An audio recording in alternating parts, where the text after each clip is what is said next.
নমস্কার, দেখছেন কলকাতা টিভির সঙ্গে রয়েছে আমি স্বর্ণালী। শুরু করছি সংবাদ সারাদিন। আজ থেকে শুরু হচ্ছে জিএসটি কাউন্সিলের দুদিনের বৈঠক। পণ্য ও পরিষেবা করের কাঠামোয় সংস্কারে উদ্যোগী কেন্দ্র। বৈঠকে যোগ দেবেন রাজ্যের অর্থ প্রতিমন্ত্রী চন্দ্রিমা ভট্টাচার্য। রাজ্যের বকেয়া টাকা দ্রুত মেটানোর দাবি সেখানে জানাতে পারেন চন্দ্রিমা ভট্টাচার্য। আজ থেকে শুরু হচ্ছে এই জিএসটি কাউন্সিলের দুদিনের এই বৈঠক এবং সেই বৈঠকে যোগ দেবেন রাজ্যের অর্থ প্রতিমন্ত্রী চন্দ্রিমা ভট্টাচার্য। রাজ্যের বকেয়া যে টাকা রয়েছে সেই টাকা দ্রুত মেটানোর দাবি সেখানে জানাতে পারেন চন্দ্রিমা ভট্টাচার্য। আমরা কথা বলবো এ নিয়ে। আমাদের সঙ্গে সরাসরি নিউজরুম থেকে রয়েছেন আমাদের প্রতিনিধি দেবাশিস সেনগুপ্ত। দেবাশিস, আজ থেকে শুরু হচ্ছে এই জিএসটি কাউন্সিলের দুদিনের বৈঠক। সেই দুদিনের বৈঠকের মাধ্যমে ঠিক কোন কোন বিষয়গুলিতে গুরুত্ব আরোপ করা হতে পারে এবং এর পরবর্তীতে যদি এই যে জিএসটির কথা যে লাগু করার কথা সেটা যদি কার্যকরী করা হয়, তারপর রাজ্যগুলির মধ্যে কতটা প্রভাব পড়তে পারে? দেখো, প্রথমেই জানিয়ে রাখি যে জিএসটি যখন হয়েছে সেই জিএসটি নিয়ে কিন্তু প্রথমেই আপত্তি তুলেছিল রাজ্য থেকে। পরবর্তীকালে কেন্দ্রীয় সরকার জিএসটি লাগু করার পরে অনেক পরিমাণে ক্ষতিগ্রস্ত বিভিন্ন ব্যবসায়ীরা, এমনটাই কিন্তু অভিযোগ বিভিন্ন ব্যবসায়ী মহল থেকে শুরু করে সকলেই। আর তা নিয়ে রাজ্যের অর্থমন্ত্রী একাধিকবার জিএসটি কাউন্সিলের বৈঠকে, মন্ত্রী গোষ্ঠীর বৈঠকে কিন্তু এই বিষয়টা তুলেছিল। যেমনটা কিনা তিনি তুলেছিলেন যে একদিকে সাধারণের বিমা পলিসি এবং চিকিৎসা বিমা এই কর জিএসটির আওতা থেকে বাদ দেওয়ার জন্য বা সেখানে পরিমাণ কমানোর জন্য, পাশাপাশি যেমন বিভিন্ন ক্ষেত্রে যেমন দেখা যাচ্ছে যে কাপড় চোপড় অর্থাৎ ক্লথ, এই সমস্ত বিষয়ে জিএসটি হার কমানোর জন্য যাতে ব্যবসায়ীদের কিছুটা অন্তত রেহাই হয়। এছাড়াও রাজ্যে যখন এই জিএসটি যখন লাগু হয়েছিল সারা দেশে, সেই জিএসটির 5 বছর পর্যন্ত ক্ষতিপূরণ দেওয়ার কথা ছিল রাজ্যগুলোকে, যারা ক্ষতিগ্রস্ত হবে। রাজ্য এখনও পর্যন্ত সেই ক্ষতিগ্রস্ত টাকা কিন্তু ক্ষতিপূরণ পায়নি। সে জায়গায় দাঁড়িয়ে একাধিকবার রাজ্যের পরিস্থিতির কথা জানিয়ে জিএসটি কাউন্সিলে নির্মলা সীতারামন, দেশের অর্থমন্ত্রী, তার নেতৃত্বে এই বৈঠক হয়। সেই বৈঠকে একাধিকবার বলেছে, এর আগেও বলেছে। আজ আবার এই বৈঠকে রাজ্যের প্রতিনিধি হিসেবে যাচ্ছেন রাজ্যের অর্থমন্ত্রী চন্দ্রিমা ভট্টাচার্য। যতদূর আমরা জানতে পারছি, তিনি যেমন একদিকে রাজ্যের বকেয়া যে ক্ষতিপূরণ, সেই ক্ষতিপূরণ যেমন তিনি দাবি করবেন, এর পাশাপাশি বিমা ক্ষেত্রে এবং এর পাশাপাশি সেখানে স্বাস্থ্য বিমা ক্ষেত্রেও যাতে জিএসটির কর কমানো হয় বা একদম বাতিল করা হয় তা নিয়েও যেমন আলোচনা করবে। পাশাপাশি নিত্য প্রয়োজনীয় জিনিসপত্রের দাম যাতে কমানো হয় সে বিষয়ে কিন্তু তিনি এই বৈঠকে উত্থাপন করবেন, এমনটাই কিন্তু সূত্র মারফত খবর পাওয়া যাচ্ছে। অর্থাৎ আজকে থেকে শুরু হচ্ছে দুদিনব্যাপী এই জিএসটি কাউন্সিলের বৈঠক। যদিও গতকাল কিন্তু আধিকারিকদের, অর্থাৎ এই অর্থ দপ্তরের আধিকারিকদের বৈঠক হয়েছে। সেই বৈঠকে বেশ কিছু ক্ষেত্রে কিন্তু ইতিমধ্যে কিছু বিষয়, যেমন আমরা শুনেছিলাম যে স্বাধীনতার দিন 15ই আগস্ট দেশের প্রধানমন্ত্রী তিনি বলেছিলেন বেশ কিছু ক্ষেত্রে তিনি এই করের ক্ষেত্রে তিনি রদবদল করবেন এবং সেক্ষেত্রে ছাড় দেবেন, সাধারণ মানুষকে ছাড় দেবেন।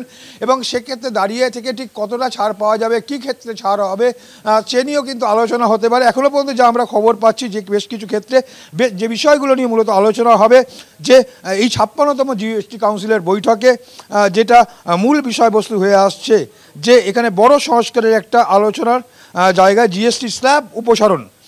এই জিএসটি স্ল্যাব বিভিন্ন ক্ষেত্রে এর আগেও দেখেছো যে 5% থেকে এখন এই মুহূর্তে যা রয়েছে 5%, 12%, 18%, 28%, এই স্ল্যাব আছে। এই স্ল্যাবে যা সরিয়ে কেবলমাত্র দুটি স্ল্যাবে, অর্থাৎ 5% এবং যাতে গেল প্রধান অপরিহার্য দ্রব্য এবং এর পাশাপাশি 18% বাকি সমস্ত ক্ষেত্রে করার এরকম একটা প্রস্তাব কিন্তু ইতিমধ্যেই আসছে। এছাড়াও লাক্সারি আইটেম, অর্থাৎ বিলাসবহুল যে সমস্ত আইটেম আছে সেই আইটেমের ক্ষেত্রে 40% স্ল্যাব একটা কিন্তু ইতিমধ্যেই প্রস্তাব হয়েছে। অর্থাৎ মন্ত্রীগোষ্ঠীর বৈঠকে এর আগেও কিন্তু এই নিয়ে আলোচনা হয়েছে। গতকাল যে অফিসারদের যে এই জিএসটি সংক্রান্ত বৈঠক আগে যে তাদের যে আলোচনা সূচি, সেই আলোচনা সূচিতে এরকম আলোচনা হয়েছে এবং এরকমটাই কিন্তু সূত্র মারফত খবর পাওয়া যাচ্ছে। এছাড়াও রয়েছে যে প্রতিদিনের ব্যবহৃত যে দ্রব্য আছে সেগুলোর জন্য কর সংশোধন এবং এর পাশাপাশি তামাক, পাউডার, টুথপেস্ট, শ্যাম্পু এসব ক্ষেত্রে 18% থেকে 5% জিএসটি করের অনুমোদন করা। এর পাশাপাশি ইলেকট্রনিক্স ও ভাড়াঋণ দ্রব্য যেমন টিভি, এয়ার কন্ডিশন সেখানে 28% থেকে 28% থেকে 18% করার এরকম একটি প্রস্তাব আছে বলে সূত্র মতো খবর পাওয়া যাচ্ছে।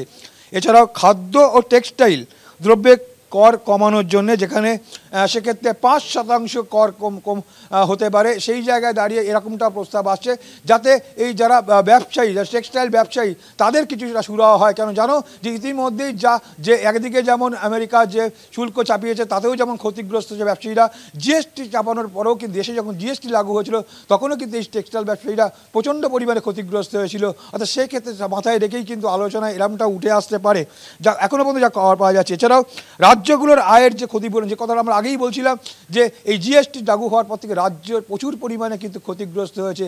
সেই ক্ষতির বাবদ যে বকেয়ার যে টাকা, সেই টাকা এখনও পায়নি। সেই বকেয়ার টাকা আদায়ের বিষয়ে রাজ্যের অর্থমন্ত্রী চন্দ্রিমা ভট্টাচার্য আজকের এই কাউন্সিলের বৈঠকে আবারও তুলবেন, এমনটা কিন্তু সূত্র মতো খবর পাওয়া যাচ্ছে। এছাড়াও কোম্পানি সরলীকরণ ও প্রশাসনিক উন্নয়নের ক্ষেত্রেও কিন্তু বেশ কিছু ক্ষেত্রে যেমন রিটার্ন প্রিপিল এবং automated refund, digital invoicing system, এর বিষয়ে কিন্তু স্বচ্ছ করার জন্য কিন্তু বেশ কিছু আলোচনা ইতিমধ্যেই উঠে এসছে। এবং সেক্টর নির্দিষ্ট সংস্কার যেমন বিমা থেকে কর অব্যাহতি এবং যেমন টেক্সটাইল, প্যাকেজিং ইত্যাদি, এছাড়াও কমার্স, অনলাইন গেমিংয়ের মতো অগ্রসরশীল ক্ষেত্রগুলোর জন্য নির্দিষ্ট জিএসটি ব্যবস্থার আলোচনা এই নিয়ে হতে পারে। অর্থাৎ বেশ কিছু ক্ষেত্রে কিন্তু ইতিমধ্যেই যে আলোচনায় উঠে এসছে এবং যা খবর পাওয়া যাচ্ছে বেশ কিছু ক্ষেত্রে যে জিএসটি দুটো স্ল্যাব কিন্তু এখানে এই মুহূর্তে থাকবে এবং রাজ্য তার বকেয়া, সেই রাজ্যের বকেয়া, এর মধ্যে রাজ্যের যে দাবি ছিল, আগে থেকেই দাবি করছে সাধারণ মানুষের স্বার্থে জিএসটির হার কমানো এবং সেক্ষেত্রে একদিকে যেমন বিমার ক্ষেত্রে জিএসটি কম করা অথবা একদম বাদ দেওয়া, চিকিৎসা বিমার ক্ষেত্রে জিএসটি বাদ দেওয়া এবং নিত্য প্রয়োজনীয় দ্রব্যগুলো তাদের জিএসটি যাতে কমানো যায়, কমালে সাধারণ মানুষের উপর কম পড়বে, ব্যবসায়ীদের উপর কম প্রকোপ পড়বে। এই নিয়ে কিন্তু এর আগেও সরব ছিল রাজ্যের অর্থমন্ত্রী চন্দ্রিমা ভট্টাচার্য, আজও তিনি সরব হবেন সেই একই বিষয় নিয়ে। এবং ইতিমধ্যেই যা জানা যাচ্ছে বেশ কিছু ক্ষেত্রে কেন্দ্রীয় সরকার সিদ্ধান্ত নিয়েছে। মনে করা হচ্ছে যেহেতু তিনি প্রধানমন্ত্রী, দেশের প্রধানমন্ত্রী, যিনি এখানে নীতি প্রয়োগ করবেন, যেখানে তিনি ইমপ্লিমেন্ট করবেন, তিনি স্বাধীনতার দিন তিনি জানিয়েছিলেন, ঘোষণা করেছিলেন যে এক্ষেত্রে কর বিন্যাসের ক্ষেত্রে কিছুটা তিনি সরলীকরণ করবেন এবং সেই জায়গায় দাঁড়িয়ে এখন দেখার বিষয় যে কতটা পায়। কিন্তু রাজ্য যে তার ক্ষতিপূরণ বকেয়ার টাকা তার জন্য যে দাবি তুলবেন এমনটা কিন্তু আমরা জানতে পারছি। পাশাপাশি সাধারণ মানুষকে যাতে এই করের বোঝা থেকে কিছুটা লাঘব করতে পারে, নিত্য প্রয়োজনীয় জিনিসপত্র যেভাবে দাম বাড়ছে তা থেকে যাতে মানুষ কিছুটা রেহাই দিতে পারে, তার জন্য কিন্তু রাজ্যের অর্থমন্ত্রী চন্দ্রিমা ভট্টাচার্য তিনি যেমন বৈঠকে সরব হবেন, এর পাশাপাশি সাধারণ মানুষের বিমা ক্ষেত্রে এবং চিকিৎসা বিমা ক্ষেত্রেও যেন সেক্ষেত্রে জিএসটি কম করে তাও কিন্তু তিনি তুলে ধরবেন, এমনটাই। অর্থাৎ মন্ত্রীগোষ্ঠীকে বৈঠকে এর আগেও একাধিকবার কিন্তু তিনি প্রতিবাদ জানালেও কিন্তু তার কোনো সুরাহা হয়নি। এখন দেখা যাক প্রধানমন্ত্রী বলার পরে আজকের এই দুদিনব্যাপী চলা এই জিএসটি কাউন্সিলের বৈঠকে ঠিক কতটা লাঘব হয়। রাজ্যের বকেয়া টাকা, রাজ্যের যেভাবে